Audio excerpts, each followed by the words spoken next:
how to make a collage of photos. Now you have got multiple photos and then you want to make a collage of it, which means to group them in one particular frame.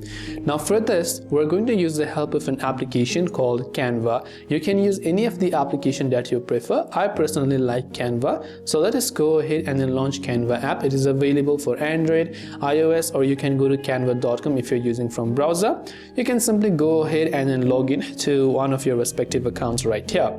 Now you don't have to pay for the premium version. If you don't want it, you can just use the free version. Now we will tap on the plus icon, which you can see from the bottom, and once you've done that, we can simply select a custom size right here. So just select whichever custom size it is that you want to. So let's say I want 1920 into 1080p. Depending upon whichever it is, you can tap on create design option right here. Once done, this is a blank sheet. Now I want to add multiple photos and create a collage. Now for that, all I have to do is from the bottom tap the option called gallery, and from gallery just allow the access if it asks you to. Now simply select the multiple pictures that you want to. So I'll go ahead and select this particular picture, select it, select other one, and tap on add to page. Now they will be added to my page, but what I can do is, you can see I can convert this as a particular collage option, and I can even go ahead and then add more pictures to it. If I want, I can simply increase the size of a particular one. I can go ahead and drag the other one.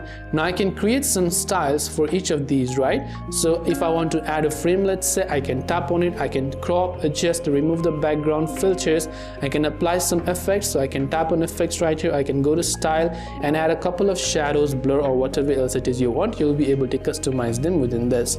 This is how you can make collage of photos using the free video editor or photo editor Canva. If you have any further questions, feel free to also leave them down below. Thanks for watching till the very end of this tutorial, and see you soon in the next video.